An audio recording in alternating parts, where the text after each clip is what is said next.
Maraming salamat sa Lord at muli nakita-kita tayo mga kapatid. Nakita-kita yung mga anak ng Diyos. Maraming salamat po sa presence ng bawat isa. Thank you very much po sa mga visitors. At maraming salamat din sa ating kapatid na matagal na nating hindi nakasama and yet narito muli ang ating kapatid na ito. Maraming salamat sa Lord sa napakagandang weather. Sa tuwing lalabas tayo sa umaga, ang ganda ng araw, ano? Napakaaliwalas. Tunay nga na napakasarap papurihan ng Panginoon, especially early in the morning sa ating pagising. Yung enjoy nating lahat. Wala pang dumaang mga problema, mga challenges, di ba, sa mga maghapon. Kaya Lord, thank you very much muli po sa magandang umaga na ito. So hayaan po ninyong basahin ko sa inyo ang ating scripture for today. Ayan. English po muna tayo ngayon. Sa Luke 1:26-35. In the 6th month of Elizabeth's pregnancy, God sent the angel Gabriel to Nazareth, a town in Galilee, to a virgin pledged to be married to a man named Joseph, a descendant of David. The virgin's name was Mary. The angel went to her and said, "Greetings, you are highly favored. The Lord is with you." Verse 29. Mary was greatly troubled at his words and wondered what kind of greeting this might be. But the angel said to her, "Do not be afraid, Mary. You have found favor with God. You will conceive and give birth to a son, and you are to call him Jesus." At sa verse 32, "He will be great and will be called the Son of the Most High.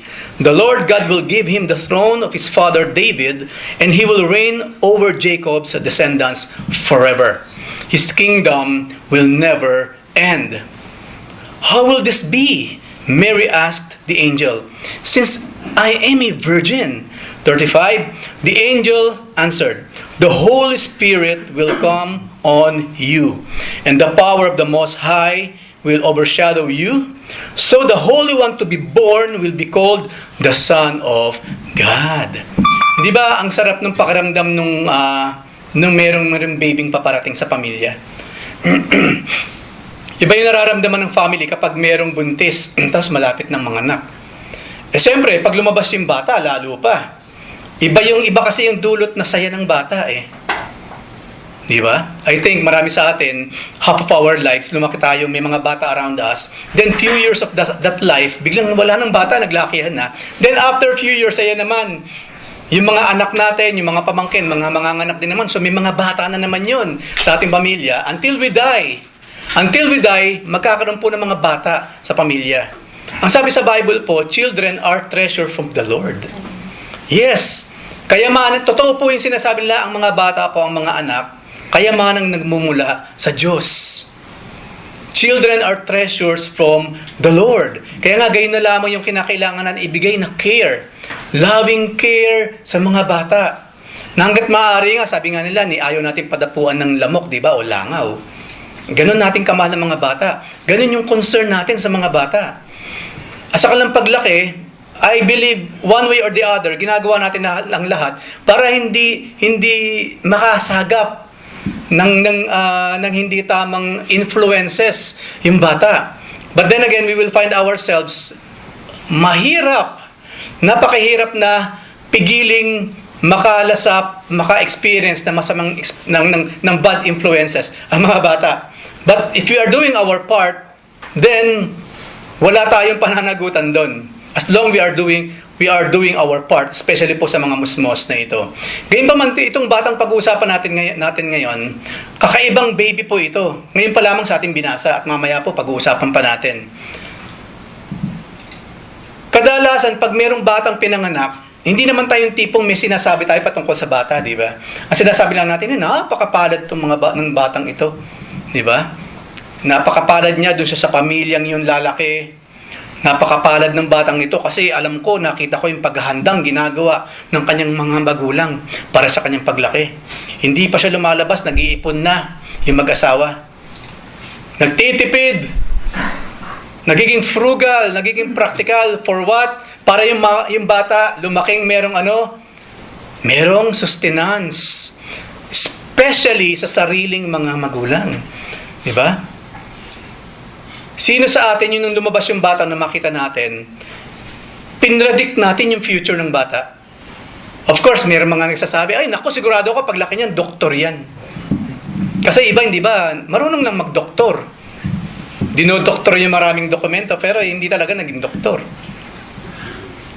Iba, malit pa lamang, naku, sigurado ako makakatulad ng tatay niya yung pulis. Magpupulis yan. Pero hindi ba majority naman din, hindi naman nangyayari. Kasi along the way, maraming mga pangyayari sa buhay, even the parents naman, di ba? Even yung bata, herself or himself, may sariling isip yan. Kaya nga hindi natin dapat ipinupush sa bata kung ano yung kursong dapat niyang kunin. Let the child choose. Kaya marami tuloy bata, di ba? Makagraduate lang talaga. Mapagbigyan lang talaga yung mga magulang na makagraduate. Ayan, graduate na ako, baka meron pa kayong masabi, ha? Kinuha ko na yung kursong gusto ninyo. Kaya, one way or the other siguro, kaya maraming bata, kung ano yung tinapos, hindi yun ang trabaho niya. Maraming aspeto, syempre, kung bakit yung mga kabataan ngayon, even as maybe us, kung ano yung pinagka-graduatean natin, nag-aaral tayo, hindi naman yung naging trabaho natin. At maraming ganyan. Iba nag-aral ng IT. Pero hindi naman siya naging IT, right? At iba't ibang klase pang mga kurso. So maraming reason kung bakit yung bata, yun ang pinili. Maraming reason kung bakit nung gumraduate siya, hindi rin naman ang trabaho niya. But the thing is, who knew about that? Sinong nakakaalam sa magiging future ba talaga ng sanggol na ito? All we have is what? Our prayers. Lord, we pray po na lumaking, ang batang ito lumaki ng maayos, maging mabait, full of respect sa kanyang magulang, maging magpagmahal sa kanyang mga anak, sa kanyang mga kapatid, and so on and so forth. But who really knows what this child will be?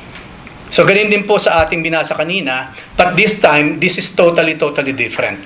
Hindi pa pinapanganak yung bata, hindi lang basta prediction ang pinag-uusapan natin. There's a prophecy from God above. There's a message from the Father above through the angel Gabriel kung sino ang batang ito na ipagbubuntis pa lang ni Mother Mary. Kaya nga po ang pamagat ng mensahe this day ay, what child is this? Anong klaseng sanggol nga ba yung pinag-uusapan natin? We know him, we already knew him, kasi nababasa natin sa Biblia, napapanood na natin sa movie, kung sino ba itong batang ito. But let's go back to this point in time. Doon sa mga mismong sinabi ni Angel Gabriel kay Mother Mary, about dito sa batang ito na ipagbubuntis pa lang niya. Nakakatawa, no? Imagine yung mismong dumalaw that day, that time kay Mama Mary, kay Mother Mary, mismong anghel ng Diyos at walang iba kundi si Gabriel. Si Anghel Gabriel po, siya yung messenger, as in yun ang ministry niya sa ating God. Sa kanya lagi pinapasabi, siya magsasabi. Panahon pa ni Daniel, nandun na itong si Gabriel. Mas matanda pa po ang mga angels even to our universe. Kasi remember, when God was alone, God is one, but yet He is not alone. Nga pala, God is one, but He is not alone. And that through what? The Holy Trinity. Pero nung sila pa lang, siya pa lang ang nag-exist by that time. Wala nang iba pa. Until sa siya nilikha nga niya ang mga angels. And some of those angels, holy, at yung iba naging rebels. And we know the story. But kasama po si Gabriel dito sa mga angels na ito. At yun na naging ministry niya. So what child is this? So we will see. Ano ba yung mga aspeto, yung ilang points, medyo kinonsize lang po natin because of time. Ano yung mga ilang makikita natin sa mismong mga sinabi ni Gabriel about this child na ipagbubuntis pa lang ni Mother Mary. So, number one, sang-ayon doon sa binasa nating mahabang verse kanina, i-correlate natin siya sa ibang mga verses po sa Scripture. Bago po yon, ang ganda po ng sinabi ni Gabriel kay Mother Mary. Kung maalala ninyo, sabi niya, "Greetings! You are highly favored." Huwag po natin kalilimutan yung pabor ng Diyos. Si Mother Mary po, hindi siya pinili because she was worthy. Hindi pa siyang pinili dahil napakabanal niya, wala siyang bahid dungis. She was a good woman. Yes! Walang bahid dungis, morality man or physically, wala kang masasabi kay Mother Mary. But ano man yung tinanggap po ni Mother Mary nung araw na yon, ang sabi po dito, this is a favor from God. Yung pong pabor, ibinibigay nung gusto magbigay ng pabor. Hindi sang-ayon doon sa taong pinapaboran niya. Parang regalo lang yan. Diba? Pag binigyan mo yung tao ng regalo, hindi ba nasusurprise nga siya? Uy, nakakaya naman, bakit mo naman binigyan ng iPhone 16? Or, it's a favor. No? Kadalasan, mas maganda ngayon pag nagbigay tayo ng gifts, hindi na alam eh. Kasi uso na kasi ngayon sinasabi kung ano yung gustong gift, di ba? Wala na, surprise. Naging trending yan sa Pinas eh, no? Sa mga families. Yung bang nag-exchange gift pa alam mo naman pala, bumalik, ito lang pera, ikaw na bumili, alam mo naman pala yung gusto mo. But anyway, ikaliligayan ng mga tao yon, hindi na din naman masama. But then again, nawala lang naman yung surprise, yung element of surprise sa mga gifts. But then anyway, it's okay. Kung yun ang gusto nilang gawin, wala na naman problema. At nangyayari naman sa mga pamilya natin yan. So dito makikita natin, highly favored po si Mother Mary.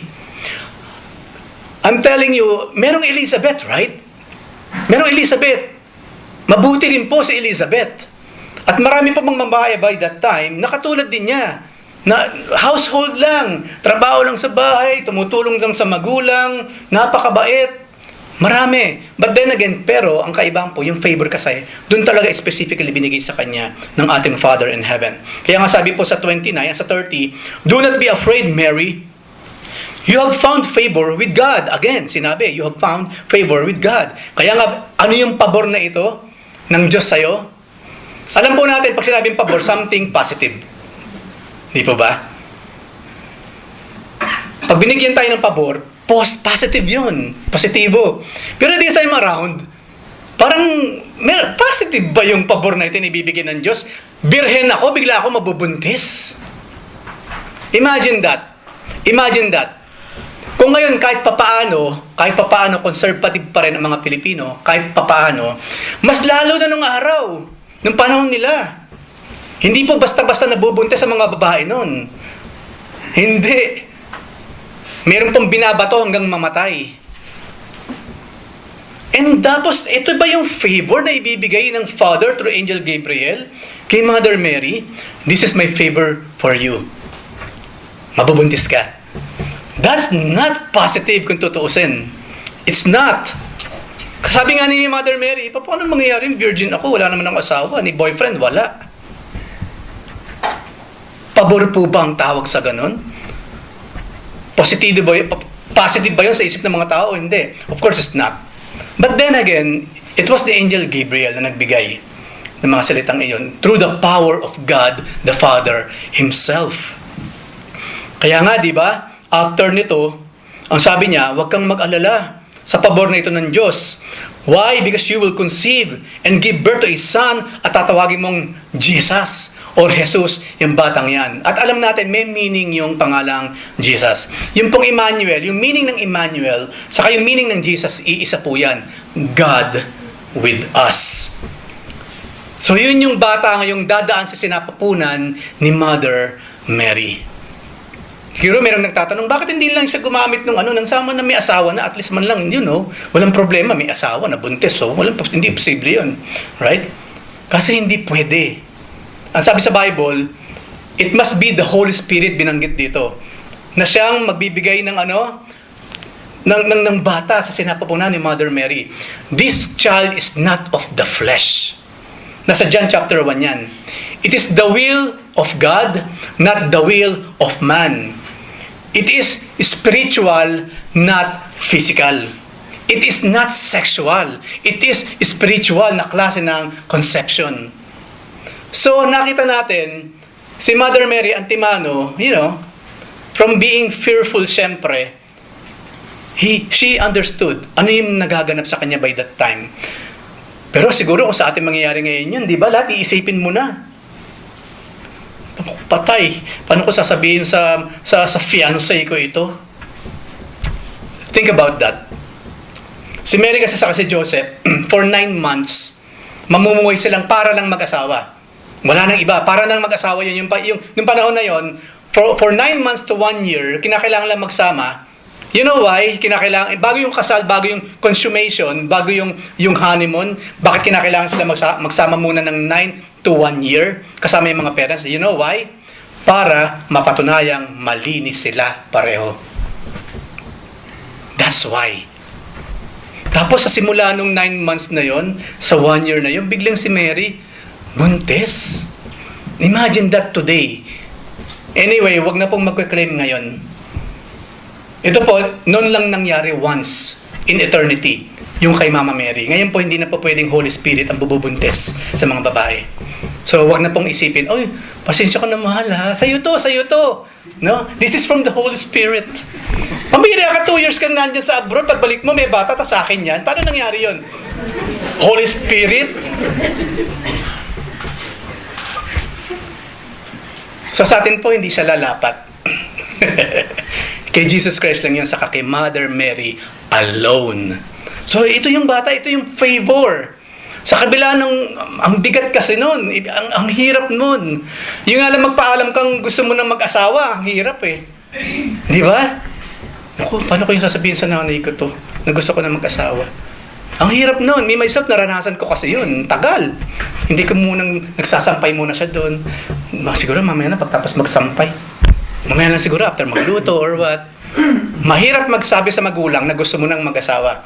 Eh lalo pa ito, sasabihin mo, I'm pregnant. But then again, this is a favor from above, so we know what happens next. So tingnan po natin, according sa mga binasa pa natin sa verse na ito, ano-ano yung mga makikita nating uniqueness or tataglayin nitong batang ito na dadalhin ni Mother Mary. Number 1 po, itong batang ito, he shall be equal with the Father.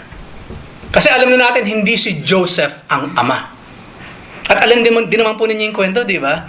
Imaginein po natin, kung si Mary mismo ang nagtapat kay Joseph, mahal, I love you so much. Wala na ibang lalaki para sa akin. I'm pregnant. Ano sa palagay ninyo mangyayari? Kung direkto, si Mary ang nagsabi kay Joseph na siya'y buntis, at ito po ay galing from above. Ibang eksena ang mangyayari. But thank God, Diyos mismo ang kumausap kay Joseph through a vision, through a dream, na wag mong tatalikuran si Mary, especially yung sanggol na kanyang dadalhin, because this is of the Almighty. Maraming salamat sa Lord sa faith na nilagay niya by that time sa mag-fiancé na ito. Because they accepted a very, very heavy burden by that time. Kasi alam po ninyo yung reputasyon. Kung ngayon halos so-so na lang ang reputation ng tao, nung araw po, masira na ang mukha mo, wag lang yung reputasyon ng iyong pangalan. Guluhin mo na buhok ko, wag lang yung reputation ko. Ika nga. Ganun po ang reputasyon ng araw. Yung kahalagahan ng pangalan ng pamilya. Ayaw nating mababahi, ay, Islaw bang ipilido niyan? Ingat ka, alam mo naman yung mga Islaw. Di ba? Yung pangalan tuloy, nadudungisan pag nabanggit yung ipilido, yung pangalan. Yan ba yung anak ni Maming? Di ba? Because of that, hindi man sila yung gumawa ng something wrong. Di ba yung pangalan mismo, yung angkanan, nadudungisan. Nung araw kasi, ganun. Lalo nung araw. Kaya nga ginawa ni Joseph, hindi ba, in a way, sinikreton lang dalawa yung about that. Hindi na po binanggit kasi pamilya ni Joseph. Nalaman ba nila? Ano naging reaction nila? And so on and so forth. Pero one thing is for sure. Since that day na nag-conceive si Mother Mary ng sanggol from above, unti-unti nang lumalaki ang tiyan niya. Right? Unti-unti nang lumalaki ang tiyan niya. But then again, God moved sa puso ng lahat. Even yung community kasi walang nagsabi, hindi sinabi sa Bible, yung community mismo, yung pamilyang yan, ilagay nila sa dulo ng barangay, yung maraming wolf, kasi kasiraan sila sa ating barangay or what. Walang nangyaring ganoon. It was very, very smooth. It is God Himself na umayos ng lahat ng isip at puso ng mga tao, hindi lamang ng dalawa, kundi ng mga pamilya nila at maging ng barangay na kanilang kinangalagyan. It was very, very smooth. Tama yung sinabi sa aklat ng James chapter 1, Every perfect gift comes from above, from the Father of light, where there is no variation of turning. Malalaman po natin galing sa langit, ano man yung pagpapalang sinasabi nating taglay natin, kung perfect ang nangyayari sa atin, perfect yung nangyayari sa relasyon ng bawat isa, perfect yung nangyayari hindi lamang sa pamilya mo, even sa iyong community, then that came from God. Kapag kabaliktaran, iskandalo, wag na nating isabit ang Diyos doon. Walang skandal na nangyari sa nangyari kay Mary, because this is God's workings. Siya ang nagsimula at siya rin ang kumikilos habang itong mag-asawa namumuhay ng isang normal na mag-asawa at nagdadalang tao na nga si Mother Mary by that time. So ibalik po natin. Unique po yung batang taglay sa sinapampunan ni Mother Mary dahil siya ay equal with God Himself.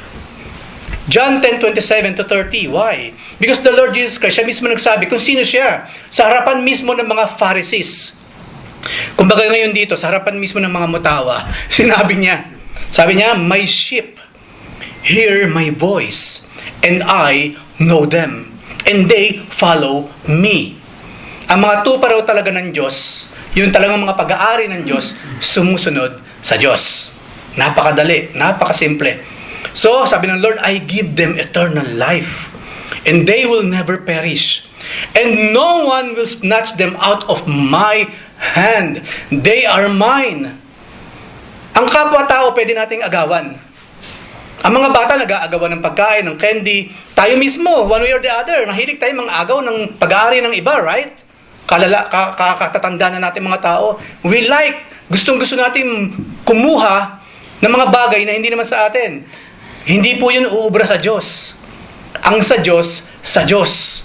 Ang sino mang nasa kamay ni Jesus, walang makakaagaw kahit sino. Yun mismong sinasabi niya, no one will snatch them out of my hand. Ano pa? 29. My Father who has given them to me is greater than all. And no one is able to snatch them out of the Father's hand. So dalawang kamay na po pinag-usapan natin. 2 hands in one. At sabi niya sa verse 30, after po nito, gusto na siyang batuhin ng mga Pharisee. Dahil hindi sila makapiniwala sa kinlaim ng Panginoon. At sabi niya, ako at ang Ama ay iisa. We are one. Ngayon, kung sinasabi lang po ni Jesus Christ, kasi po meron nagsasabi si Jesus po ay tao lang. Kung sinasabi po ni Jesus Christ, ito kasi ang kanilang sinasabi diyan. Nung sabihin naman ni Jesus Christ na ako at ang Ama ay iisa lang sila ng layunin. Lahat po nung nagsasabing si Jesus ay tao lamang, yan po yung katuwiran nila dito sa verse na ito. Yes, totoo namang iisa si Jesus at ang Ama. Iisa nga lang sila sa layunin. Hindi lang sinasabi ng Lord dito. They are really one. The Father and the Son and the Holy Spirit, they are one. We only have one God. Diba sa Deuteronomy 6:4, Hear, O Israel, the Lord our God, the Lord is one. And yet sa creation, ilan yung nakikita nating lumikha ng lahat? There is the Word, ang Verbo. And there's the Holy Spirit hovering over the waters. And of course, Yahweh, naroon siya si Elohim. Naroon siya. That is the Holy Trinity Himself. The Holy Trinity Himself. So sabi niya, ang sino mang sa akin, walang ibang makakaagaw. Ang sino mang nasa Ama, nasa kami na Ama, walang ibang makakaagaw. Ako at ang Ama ay isa. Hindi lang sa layunin, but we are really, really one. So, look at this. Para sabihin, marami pang mga verses, hindi ko na po nilagay lahat. No? Maraming mga verses. Kayo na pong bahala mag-research sa mga Bibles ninyo. Hindi lamang po ito. Maraming verses nang nasasabi, the Lord Jesus Christ and the Father, they are one. Sa John 1:1 na lang, ano sinabi doon sa chapter John, sa first chapters ng John. Diba? In the beginning was the Word, and the Word was with God, and the Word was God. And the Word dwelt among us. And He was found what? Katulad nating mga alipin, mga slaves. Why? Kasi yung Diyos nagkatawang tao. So this is it. Yung sanggol na yun na dadalhin ni Mother Mary, hindi lang siya tao. This child is something else. He will be God with us. Gustong dumaan ng Diyos in a legal way, in a natural way, para isilang siya sa mundo. Mayroong nagtatanong, bakit pwede na, may kapangyarihan naman ng Diyos, di ba? Ba't hindi in-snap? Kasi pwede na siyang nandyan na siya, kasama na natin si Jesus Christ. Because He's God. Siya ang lumikha ng lahat. He's the King of Angels. Yun ang sinabi po sa Biblia. Pero you know what? Walang shortcut when it comes to salvation. Hindi po nag-shortcut ang Diyos pagdating sa kaligtasan natin. Kinakailangan niyang daanan lahat hanggang doon sa krus ng Kalbaryo. Kinakailangan niyang maging tao upang iligtas ang tao. Sinabi po sa Galatians yun, He must be born from a virgin, from a physical woman, para yung mga taong physical like us, mailigtas niya sa pamagitan ng ng kanyang kamatayan dun sa krus ng Kalbaryo. That's why. Yes, instantly kaya ng Diyos. Nandyan na siya kagad. Oops, I'm Jesus, I'm the Savior.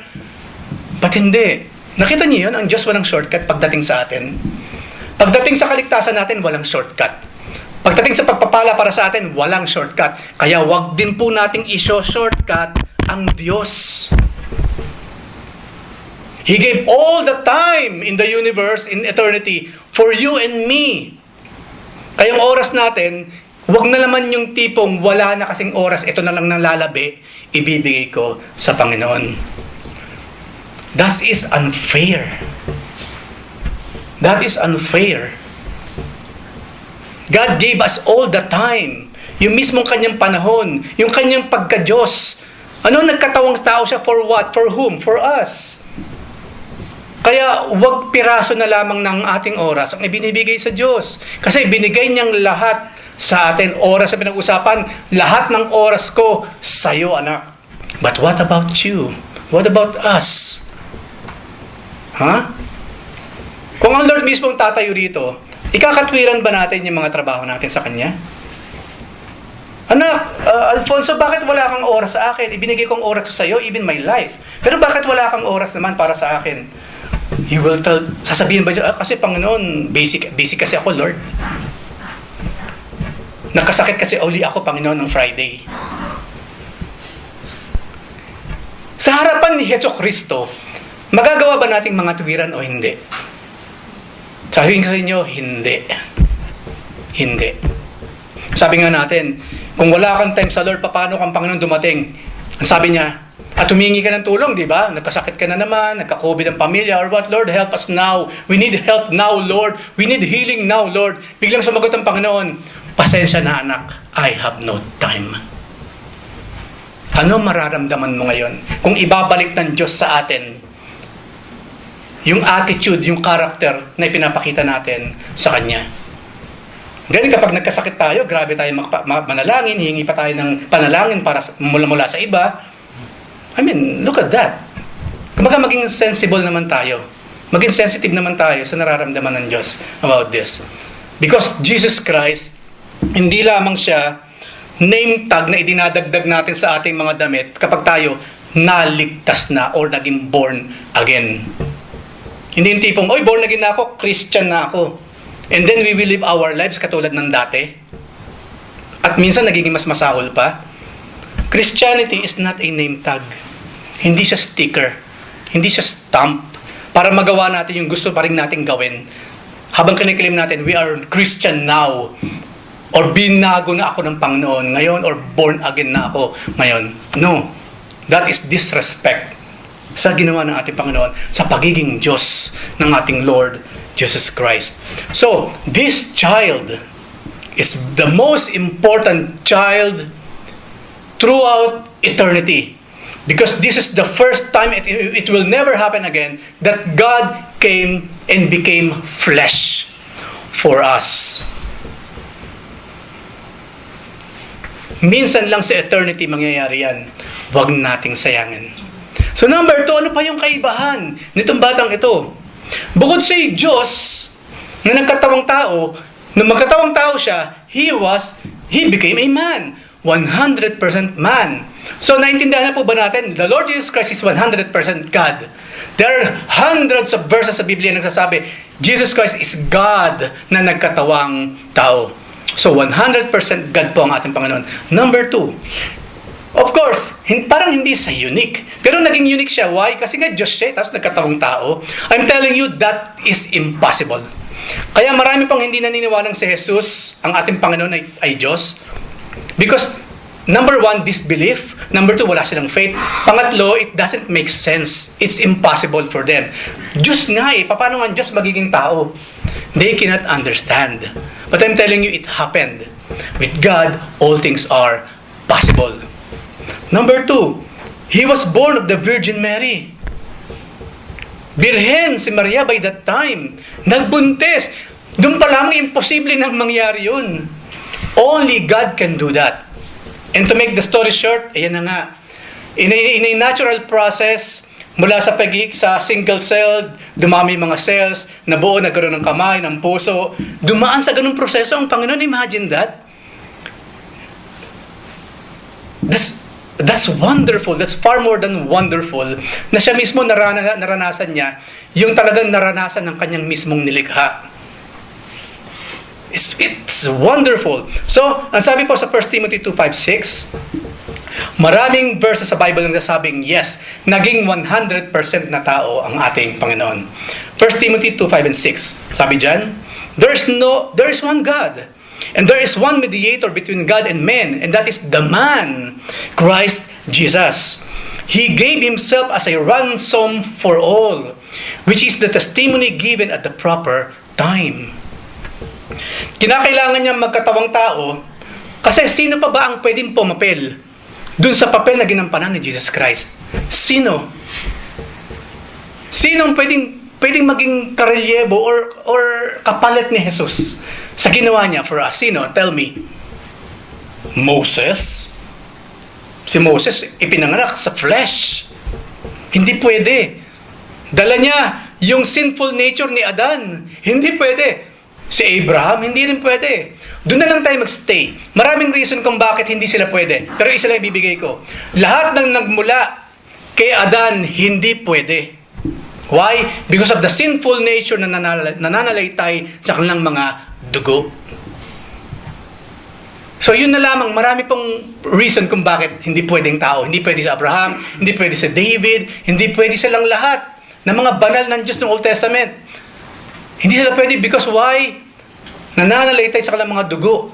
Yung sinful nature na sinimulan ni Adan at ni Eva. Yun lang, tapos na ang usapan. So only the Lord Jesus Christ. May nagsasabi, teka muna Kuya Eric, okay, fine. Hindi siya nagmula kay Joseph. Okay, let's say, nanggaling sa taas yung ipinambuntis ni Mother Mary. Because si Mother Mary, tao rin siya. Meron siyang sinful nature from Adam. Ngayon, dito ngayon nagkaroon ng myth because of that thing na sinabi ko. Kaya meron pong sumasamba, nagre-revere kay Mother Mary na hindi lang siya basta tao, kundi she is God herself. But I'm telling you, ang Biblia nagsasabi, she was a woman. There's only one person in the Bible na nagsasabing, He is God and a man at the same time. That is only the Lord Jesus Christ. So, paano nga masosolve yun, Kuya Eric? Kung hindi naman pala Diyos si Mother Mary, to the point yung Diyos dumaan sa Kanya. One word, yung binanggit natin kanina, favor from God. Pabor po ng Diyos yun. Kung lalaliman natin yung pabor ng Diyos, hanggang sinapupunan niya, umabot yung pabor na yun ng Diyos Amang nasa langit. Again, with God, all things are possible. Hindi lamang yon. Sa Bible po kasi kung mapapansin ninyo, ang talagang pinag-uusapang pinagmula ng lahat, laging yung lalaki. Remember Adam? Sa creation? Saan ba nanggaling sa Eva? Sa lalaki rin, di ba? Sa lalaki rin. So pag sinabing pinanggalingan ng lahi, laging yung lalaki po yun. Pangalawang reason na lang yan mga kapatid. So, ang Panginoon Jesucristo is unique dahil siya 100% God, at the same time, He's 100% man. You know what? Minsan meron ako narinig, naturingan pa naman siyang Christian or what. Imposible naman mangyari. Na boss mangyari na ang Panginoon 100% man and 100% God. Tapos yun daw naging pagkamatay ng Panginoon sa krus ng Kalbaryo, ano yung moro-moro lang? I really cannot believe my ears na marinig ko yun.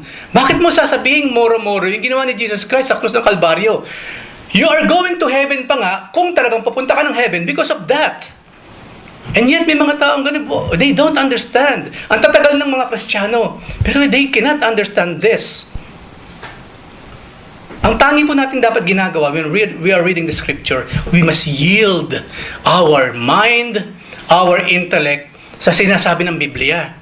Hindi po mas magiging matalinong tao kaysa sa Bible. Never na magiging mas matalinong tao sa Diyos. Siya ang lumikha, tayo nilikha. He is God, we are not. So whatever we are seeing God is doing, walang muro-muro doon. That is the truth and nothing but the truth. So that those words na narinig ko, those are sinful words. Those are blasphemy, and I hope that person, he will realize that or realize that already, that he committed sin against our God, especially po sa Scripture. So, bakit nga? Pwede namang isang snap ng finger, o ligtas ka na ha, o Pons, ligtas ka na. Lemuel, wala na yung DNA ni Adan sa'yo. Kuya Lito, ligtas ka na rin, okay? Lipat ka na sa pamilya ko, wala ka na kay Adan. Pwede naman, di ba? Pwede eh. Kaso hindi kasi pwede. Kung Diyos ang magsasabi, hindi pwede. Pag tayo, pwede naman. But no, it's not. You know why? Siya rin kasi nag-institute nung araw, nung alin, blood sacrifice. Without the shedding of the blood, there will be no remission of sin. Kung ang Lord Jesus Christ na natili siyang 100% God, nung siya'y lumakad kasama natin at pinako sa krus ng Kalbaryo, siya ay 100% God lang, paano siyang mamamatay? Hindi namamatay ang Diyos. Never. Diyos nga eh. Pag ang Diyos namatay, hindi na Diyos yun, automatic yun. Parang Greek mythology lang, sila Zeus namamatay. Katang isip ng tao. Pero ang Diyos po, Diyos kasi, hindi siya mamamatay. So, what God did was really, really wonderful. In order for me, who is God, who is eternal, to die for you, I will take the form of the flesh. Mararanasan ko ang hirap ninyo. Sinabi po sa Bible yan sa Hebrews, tinukso siya, pinagmalupitan siya, hinagupit, nagutom siya, nauhaw. Katulad nating lahat.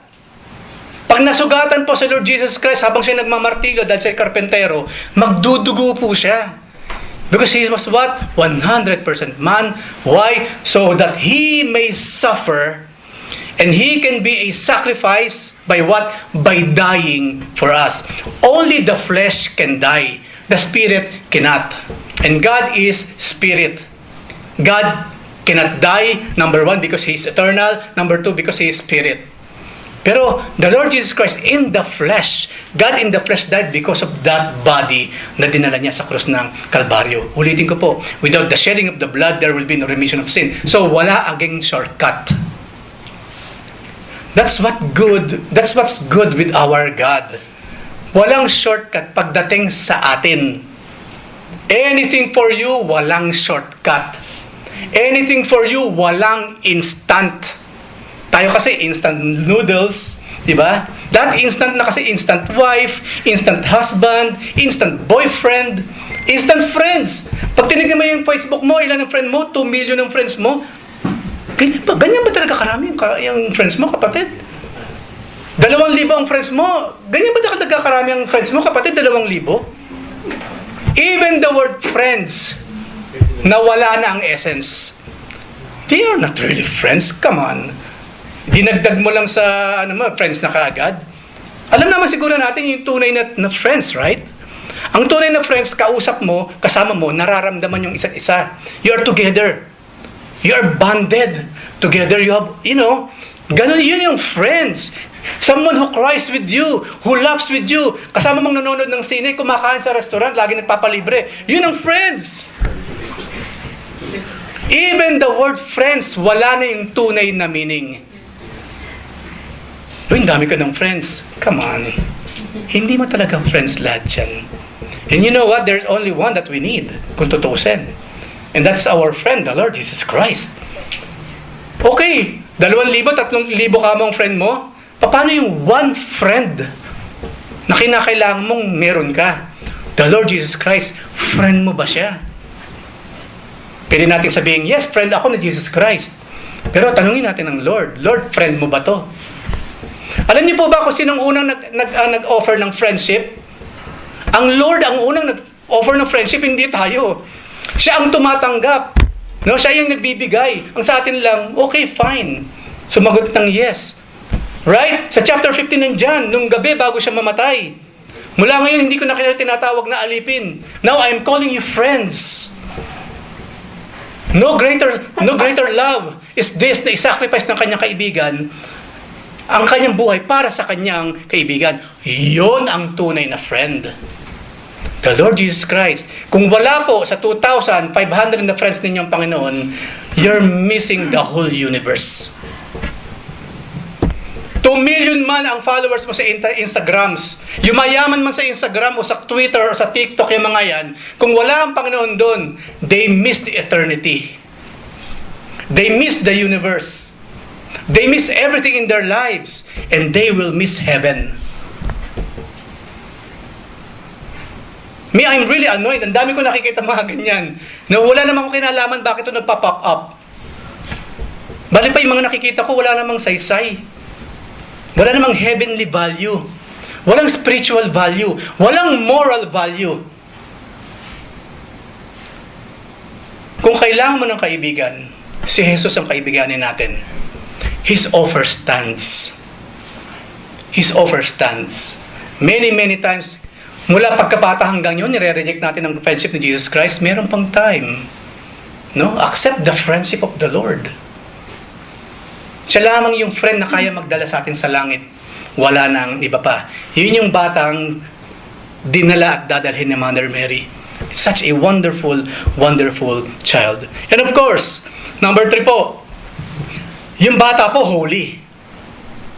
Hindi siya ginawang holy. Tayo po kasi, we are holy because what imputed holiness from God. Per se, I am not holy. I am in the flesh in the first place. Pangalawa, I'm telling you, hindi po ako sinless. I commit sin almost every day in my life. So no way na ako, si Eric, magiging holy per se. But I am holy in the Lord. You are righteous, you are holy in the Lord. Nang tanggapin po natin si Jesus Christ, our Lord and Savior, yung holiness niya, sumaatin din. Yung righteousness niya, sumaatin din. Katulad po ni Abraham, sinabi po ni Pablo yan. Si Abraham po, hindi talaga siya righteous. Pinaging righteous lang siya ng Diyos. Hindi ka ba righteous? Yes, of course, huwag mo na sabihin, I know it. Pero, eto, righteous ka na. And that is the friendship of the Lord Jesus Christ. Kasama pa rin sa friendship natin sa Panginoon, He will make us righteous. He will make us holy. At ang napaka-unique sa Panginoon, hindi ibinigay ng kung sino man yung holiness na meron siya. He is holiness itself. Hindi mag-e-exist yung word na holy kung walang Diyos. Hindi mag-e-exist yung word na righteous kung walang Diyos. Siya ang pinagmulan ng lahat ng mga bagay na yan, ng mga salitang iyan. So without God, no one is righteous. No, not one. Without the Lord Jesus Christ, no one is holy. No, not one. So again, accept the friendship of our God and accept the holiness na meron ng ating Panginoon. At sa maraming hundreds of mga verses, ito na lamang ang kinuha natin. 1 Peter 2:22. Ang daling tandaan, memory verse. Ang sabi po dyan, He committed no sin. Neither was deceit found in His mouth. That's all. It says everything na kinakailangan natin malaman. Mula langit, sabi nga sa kinakanta natin, di ba? He came from heaven to earth to show the way. From the earth to the cross, my debt to pay. From the cross to the grave, from the grave to the sky. Lord, we lift your name on high. Yun yung maiksing kwento kasi ng ginawa ng ating Panginoon. Yung awit na yon, Lord, I lift your name on high. So yes, He is holy. Mula noon, mula sa eternity past hanggang eternity future, the Lord Jesus Christ is holy. Number 4, hindi lamang yon. Ito napakaganda kasama sa mga binasa natin. Yung batang yun ay pagbubuntis ng Mother Mary, ang sabi ni Gabriel, He will be the sovereign king. Ito malaking, kung nandun tayo, yung mata natin halos lumuwa na. Kasi ngayon wala tayong idea talaga sa monarchy. Ang Pilipinas, hindi tayo lumaking merong monarch. Okay, fine, merong King Philip nung araw, kaya Philippines ang pangalan ng Pilipinas. Pero hindi naman talaga tayo mga namuhay sa under the throne ni King Philip sa Spain. We're in the Philippines, malayo tayo sa kanya. Right? Yung mga Espanyol, yung mga Guardia Civil lamang ang nakasama natin nung araw. Pero yung sense talaga, yung maintindihan natin, ano ba yung buhay na mamuhay na merong hari at reyna sa Pilipinas? Wala tayong idea doon. We were not born sa monarchy. But you know what? The Lord Jesus Christ Himself, He is our King. Ang sabi nila, ang utos ng hari, hindi nababali. Anong sabihin ng hari? Even here in this country, gamitin natin itong bansang ito. Pag meron bang sinabi yung matanda, saka yung pangalawa sa kanya, pwede bang merong hindi sumunod? Hindi pwede. Patay. Right? Kulong or hindi pwede. Mawawalan lang bigla yung mga taong yun. Anyone na hindi gagawa sa inuutos yung nasa taas dito sa bansang ito, something very, very bad will happen to them. Why? Kasi bawal yung hindi susunod sa utos ng nasa taas. Now we are talking about the Lord Jesus Christ. Pero basahin muna natin itong 2 Samuel. Muli po, maraming verses na nagsasabi na si Jesus ay Sovereign King. Kumuha po tayo ng isa sa maraming iyon. 2 Samuel chapter 7, 11 to 13. Ito yung ipinapahayag na, pinaprophesy na yung patungkol sa darating na hari ng mga hari. From the time that I appointed judges over my people Israel. Dapat pala sinabi ko yung 10 anyway. Ang sabi po dyan, and I will give you, si David po ang kausap dito ni Samuel, and I will give you rest from all your enemies. So nagpa-prophesy si Samuel sa mga sinasabi ng Diyos sa kanya. I will give you rest from all your enemies. Moreover, the Lord declares to you that the Lord will make you a house. Verse 12, when your days are fulfilled and you lie down with your fathers, kapag namatay ka na David, I will raise up your offspring after you, who shall come from your body. Kaya nga, the son of David. Hosanna to the son of David. Yun po ang ating Panginoon. Galing siya sa flesh, sa lipi ni David. An offspring after you, who shall come from your body, and I will establish his kingdom. Verse 13, he shall build a house for my name, and I will establish the throne of his kingdom forever. At mamaya may babasahin pa tayong verse sa bandang huli. So this child na ipagbubuntis ni Mother Mary is the coming King of Kings and the Lord of Lords, the Creator of things seen and unseen, the King of angels. That is the child. You know, with these words, I believe in my heart, habang nakikinig si Mother Mary, na wala yung kanyang concern sa pwedeng maging repercussion na malaman ng lahat na siya'y buntis, samantalang siya'y virgin, or hindi pa naman talaga kasal kay Joseph. All those worries I believe in myself, all those words na umiikot-ikot sa puso't isipin ng Mother Mary, those things are almost gone because of these words. Kaya nga po sa kanya binigay ang pabor.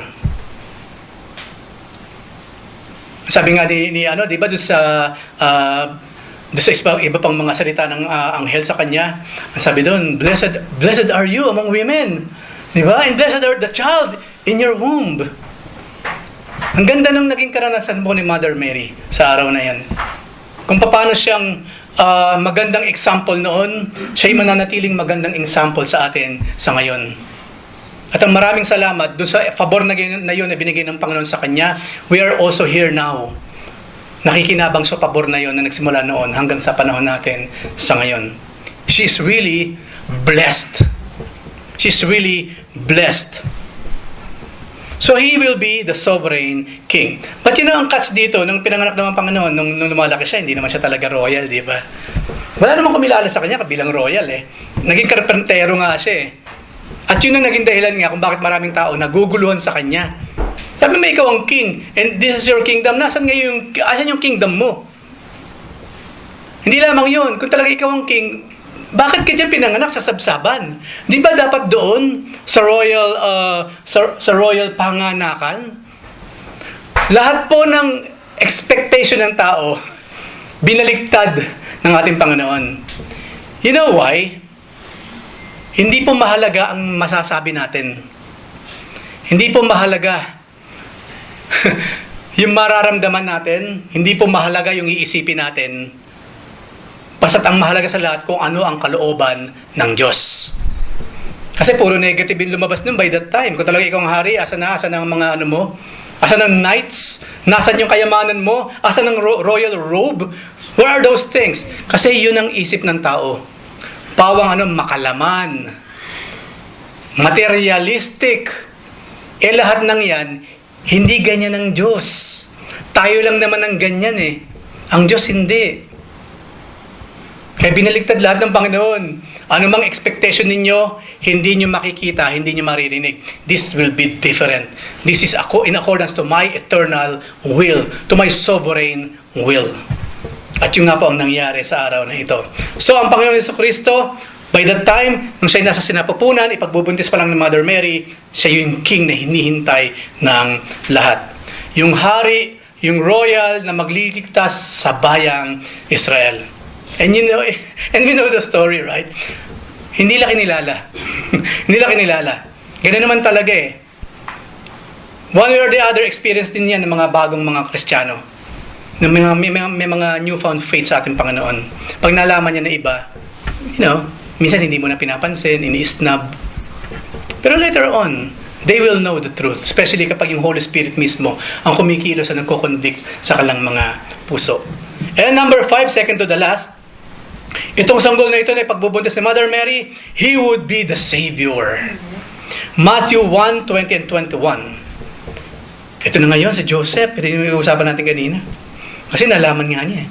But as he considered these things, behold, an angel of the Lord appeared to him in a dream. So, nakarating na nga pala sa kanya, I'm sorry, nakarating sa kanya, at nag-iisip-isip siya kung itutuloy pa niya yung kasal o hindi. Kasi malaking kahihiyan ang papasukin niya kapag itinuloy pa niya yung kasal niya kay Mary, na natagpuan niyang isang buntis. Pero yun, maraming salamat again. Merong ginawa, ano bang tawag nila dito? Kumbaga, divine intervention na naman na nangyari. So, this time around, an angel of the Lord appeared to him in a dream, saying, Joseph, son of David, do not fear to take Mary as your wife, for that which is conceived in her is from the Holy Spirit. She will bear a son, and you shall call his name Jesus, or Emmanuel, for he will save his people from their sins. And we know the story. Nang gumising si Joseph, tanggap ko lahat. Kung meron man kami marinig sa iba because of this situation, I don't care. Ang mahalaga, I will follow the will of God, the Father in heaven. Ang hirap nyo. Ano yung nangyari kay Joseph bilang lalaki? Madali ba yung ginawa ni Joseph? Kung maiba lang si Joseph, pagising yun, kalokohan, nightmare yata yun, tanggapin ko daw. Ano to, bangungot yata yun, tanggapin ko daw, hindi naman akin yun, or what? This, I believe, this is one of the highest nightmare na pwedeng maharap ng isang lalaki. Yes or no? Of course. Lalo pa, lalaki. Kaya, saludo tayo kay Joseph. Hindi siya naging emotional by that time. Hindi yung ego niya ang sumipa pagkagising niya. Panaginip lang yun. Pwede niyo namang magpansinin, di ba?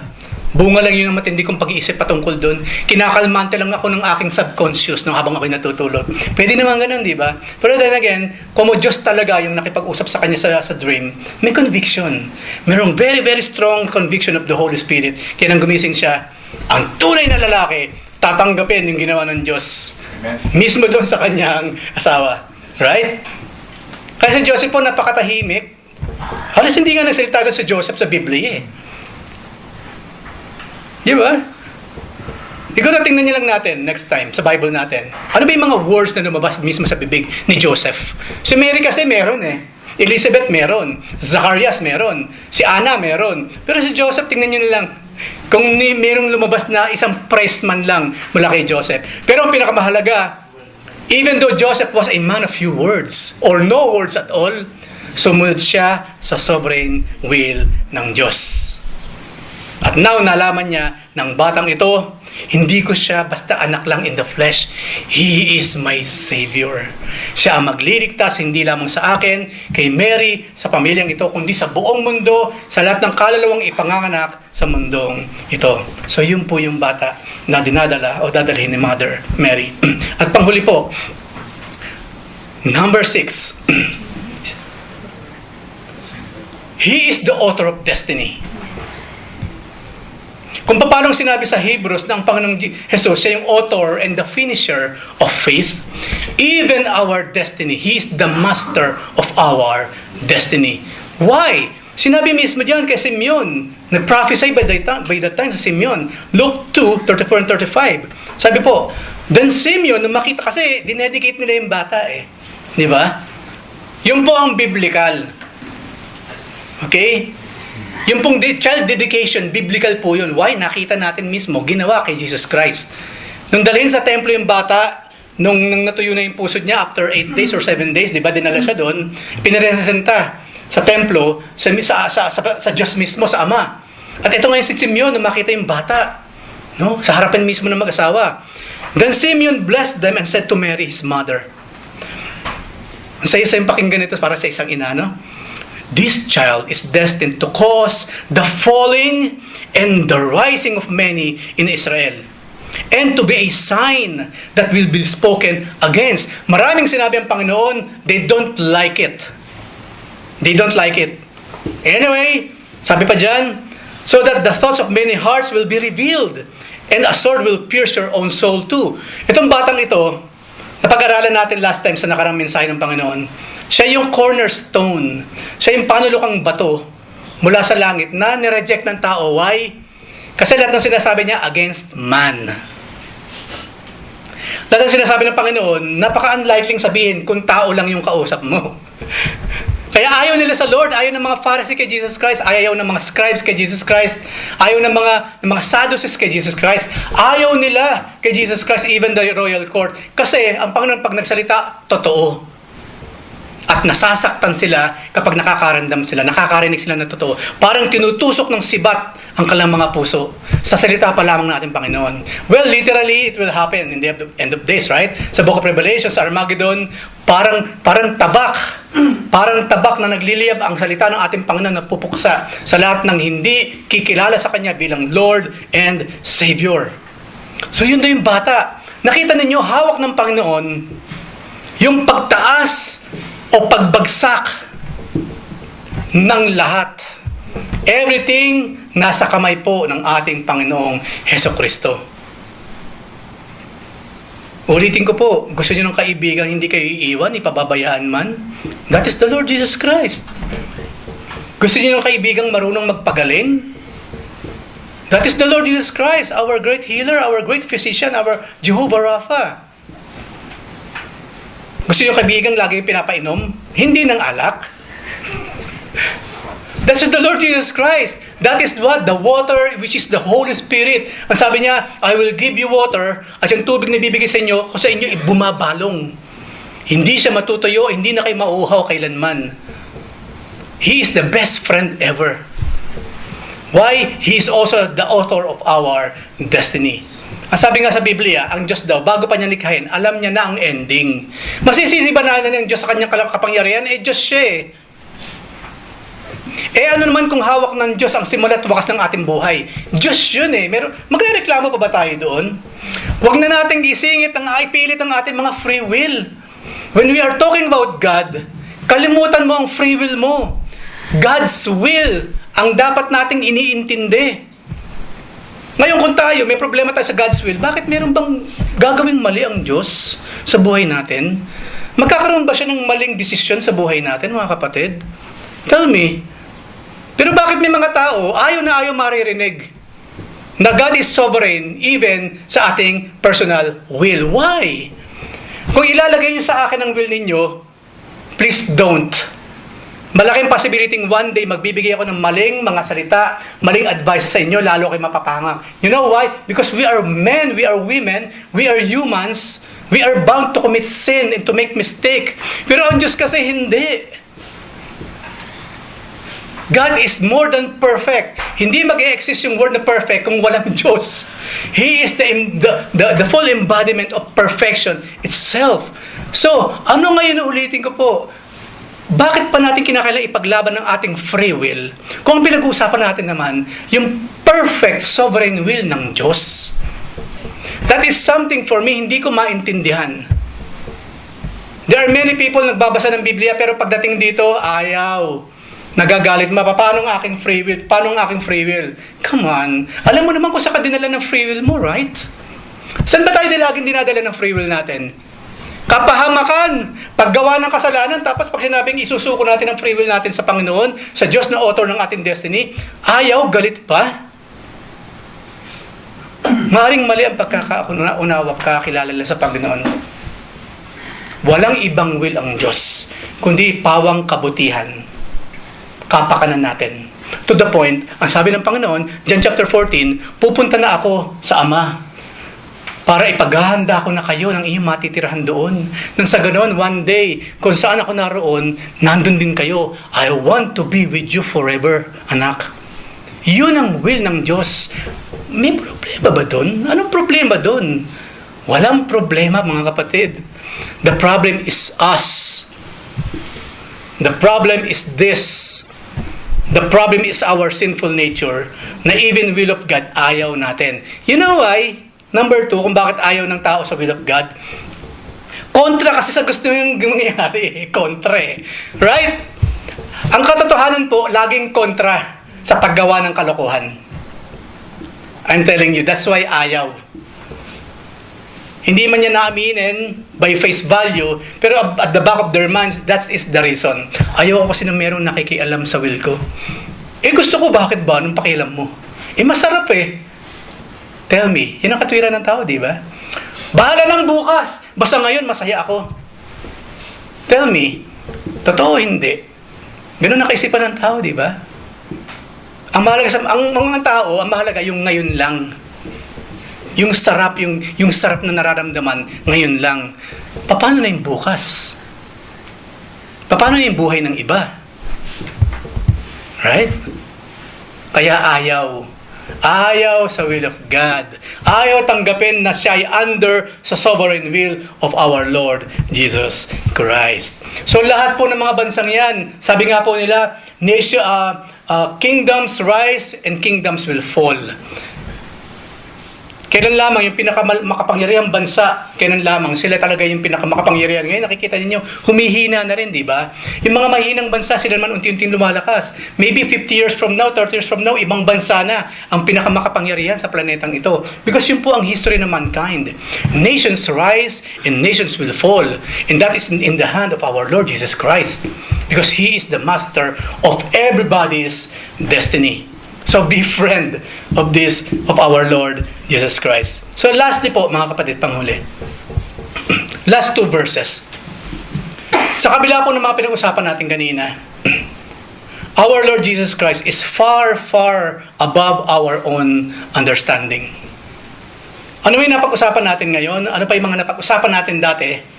There are just a very, very small glimpse of who the Lord Jesus Christ is.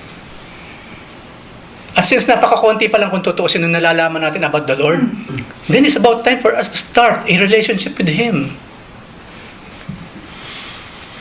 Makikilala natin ang isang tao kapag tayo nagkaroon ng relasyon sa Kanya. Naging kaibigan natin, kapatid natin, magulang natin, naging girlfriend, naging boyfriend. Doon pa lang nagsisimula na nakikilala ang tao, di ba? Then ilapat natin yun sa ating Panginoon. If we really would like to know more about the Lord Jesus Christ, have a personal relationship with Him as your Lord and Master, as your Savior, as your God. And He will reveal things to all of us each and every day of our lives until the end of time. At matutuloy pa yung proseso ng pagkakilala natin sa Kanya, especially pagkasama na tayo ng Panginoon doon sa langit. Isaiah 9:2. The people walking in darkness have seen a great light. On those living in the land of deep darkness, a light has dawned. Yun yung gabi na yon. Oh, holy night. Diba? Oh, holy night. Yan yung mga paborito natin kinakanta. Yung pagsilang ng Panginoon, yung bituin ng ating Panginoon, yung maningning na bituin ng ating Lord, the guiding star of the Lord Jesus Christ Himself. Kaya nung makita yun ng mga pagan, wise men, even they themselves, hindi nila mapigilan na sarili lang sumunod doon sa pinupuntahan ng star nung gabing iyon.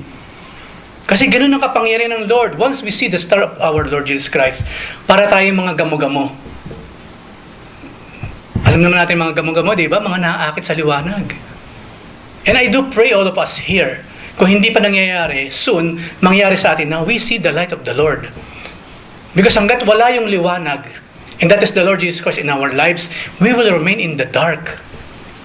Whatever light na nalalaman natin without the Lord, those lights are even darkness actually. At sinabi po sa Biblia yon. Ang sabi sa Bible, di ba? Kung ang isang tao akala niya ay ang dilim ay liwanag. Kay dilim nga nung kadilimang iyon. Kasi maraming tao, they are living in the dark. But for them, that is light. Ang Lord lang po ang kaya magligtas sa atin sa maling perception sa buhay na ito.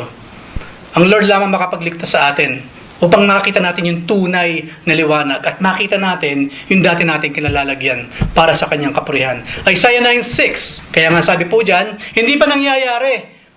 Parang nangyari na i-prophesy ni Isaiah. For unto us a child is born, to us a son is given, and the government will be on his shoulders. And he will be called Wonderful Counselor, Mighty God, Everlasting Father, and the Prince of Peace. It's talking about who? The Lord Jesus Christ, our friend. So maraming salamat sa Panginoon sa kanyang paalala sa atin. Sa ating lahat ay yumuko tayo manalangin. Oh Lord, thank you very much for making us friends. Maraming salamat, Lord, yung pong initiative laging sa'yo nagmumula. Even now, Lord, we love you because you first loved us. And Lord, yun din pong aming prayer sa lahat po na narito ngayon. Mapabago man or luma namin kasama today sa pagsamba. Kung sa akali man, Panginoon, hindi pa nila nararanasan, na-enjoy, na-experience yung love na yun, Panginoon. We are praying, maramdaman nila ngayon, Panginoon, yung inyong pagmamahal sa kanila. Yung inyong pag-ibig, yung essence ng inyong pagparito, yung naghihintay na langit, Panginoon, sa piling ninyo, iparamdam po ninyo ngayon sa aming lahat. Nang sa ganun, Panginoon, matutunan namin nang magbalik din naman ng pagmamahal sa inyong dakilang pangalan. Kaya amang makapangyarihan, muli po, na sa iyo lamang ang kapurihan, ang kadakilaan, ang pasasalamat, ang pasamba.